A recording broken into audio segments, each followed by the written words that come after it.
সরিষা ইলিশ রান্না করলে চেটে পুটে খেতে মন চায়, আর তার সাথে চিরা ভাজি করেছিলাম। হ্যালো এভরিওয়ান, আসসালামু আলাইকুম। আশা করি সবাই ভালো আছেন। আলহামদুলিল্লাহ আমরাও ভীষণ ভালো আছি আল্লাহর রহমতে। এবছরে ইলিশের যে পরিমাণ দাম গেল, যে বড় ইলিশ কিনে খাওয়ার মতো পরিবেশই ছিল না। মধ্যবিত্ত মানুষের একটা বড় সাইজের ইলিশ মাছ কিনে খেতে হলে যে পরিমাণ কষ্ট করতে হবে, আর প্রত্যেকবারের মতো সেরকম একটা বড় ইলিশ পাওয়াও যায়। ইলিশ মাছ ধরা যেহেতু বন্ধ হয়ে যাবে, এই জন্য বাজার থেকে কিছু ছোট সাইজের ইলিশ মাছ কিনে নিয়ে আসছিল। ইলিশ মাছ ধরা বন্ধ হয়ে যায়, তখন ইলিশ মাছের দাম এমনিতেই বেড়ে যায়। ইলিশ মাছ কেটে ধুয়ে পরিষ্কার করে রেডি করে রাখলাম যে সরিষা ইলিশ রান্না করব। পাটাতে বেটে ইলিশ মাছ রান্না করব। কিছু পরিমাণ সরিষা আর জিরা নিয়ে নিয়েছিলাম, আর এর মধ্যে 2-3টা কাঁচামরিচ নিয়েছিলাম। পরিমাণ মতো পেঁয়াজ নিয়ে সুন্দর করে বেটে রেডি করে তারপরে সরিষা ইলিশ রান্না করার প্রস্তুতি নিয়ে নিচ্ছি। পাটায় বেটে ইলিশ মাছ রান্না করে এমনিতেই খেতে অনেক টেস্ট হয়। কিছু সেক্সি করা পেঁয়াজ দিয়ে দিয়েছিলাম। পেঁয়াজের পরিমাণ একটু বেশি দিলে ঝোলটা একটু গাঢ় হয়, খেতেও কিন্তু ভীষণ মজা লাগে। এর মধ্যে আমি হালকা পরিমাণ মরিচের গুঁড়া দিয়ে দিয়েছিলাম, কারণ যেহেতু কাঁচামরিচ 2-3টা দিয়েছি, হালকা পরিমাণ মরিচের গুঁড়া দিলে কালারটা ভালো দেখাবে। পরিমাণ মতো হলুদের গুঁড়া, ধনিয়ার গুঁড়া এবং লবণ দিয়ে দিয়েছি। সব মশলাগুলো ভালোভাবে মাখিয়ে মাছগুলো দিয়ে দিতে হবে, কারণ যেহেতু হাতে মাখা সরিষা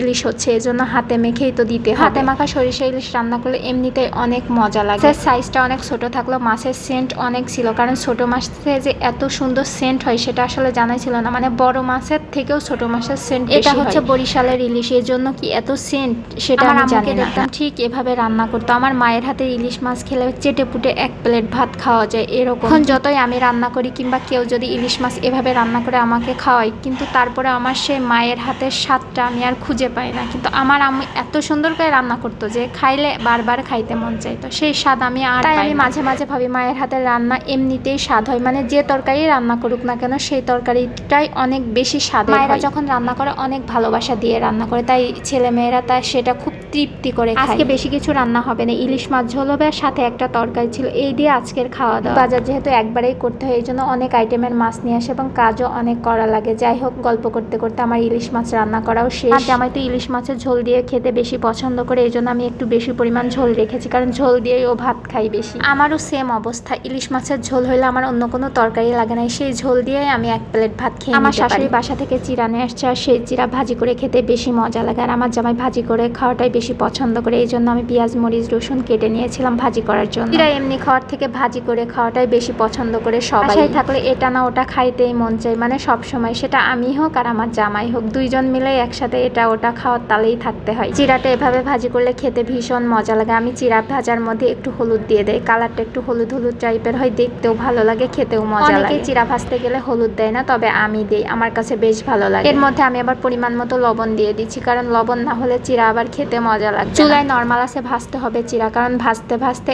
একদম যখন শক্ত হয়ে যাবে, বলতে একদম খয়েরি খয়েরি কালারের একটা ভাব চলে আসবে, তখনই চিরা ভাজা হয়ে যাবে। মানে চিরা খাইতে গেলে একটা মসমস শব্দ হবে, সেটা কিন্তু ভীষণ মজা লাগে। আমার চিরা ভাজতে যতক্ষণ না সময় লেগেছে, চিরা খেতে তার থেকেও কম সময় লাগে। চিরা ভাজাটা আমাদের বাসার সবাই অনেক পছন্দ করে, আর আমি তো সব থেকে বেশি পছন্দ করি। আমার সামনে থাকলে আমি সবসময় খাইতেই থাকি আর খাইতেই থাকি। সময়ের সাথে সাথে মানুষ সবকিছুই শিখে যায়। আগে খাইতে মন চাইলেও খাইতাম না, কারণ রান্না করতে পারতাম না, কিংবা কোনো কিছু খাইতে মন চাইলেও ইচ্ছে করেই খাইতাম। দুপুরে খাওয়া দাওয়ার জন্য ছিল ইলিশ মাছ ঝোল আর ডাউল। আমার শাশুড়ি মা তো খুব সুন্দর ডাউল রান্না করতে পারে, এত সুন্দর ডাউল রান্না হয় খেতেই মন চায়। আর আমি একটা শসা আর লেবু কেটে নিয়েছিলাম। জামাই শসা কিনে নিয়ে আসলে একটুও শসা ভালো হয় না আর খাওয়াও যায় না, তবে এবারে শসা কিনেছে অনেক ভালো, মানে অনেক জালি ছিল। শসার মধ্যে কোনো দাঁতই হয়নি। এই শসাগুলো খেতেও কিন্তু ভীষণ মজা লাগে। যে কোনো জিনিসই কম দামের হোক আর বেশি দামের হোক, ভালোবাসা নিয়ে খেলে খেতে কিন্তু ভীষণ মজা লাগে। এটা ডাল আলু ভর্তা হোক কিংবা বিরিয়ানি। আজকের খাওয়া দাওয়া এক কথাই বলতে গেলে দারুণ ছিল। যে যেখান থেকে আমার ভিডিওটা দেখছেন সবাইকে অসংখ্য ধন্যবাদ। সবাই ভালো থাকবেন। আল্লাহ হাফেজ।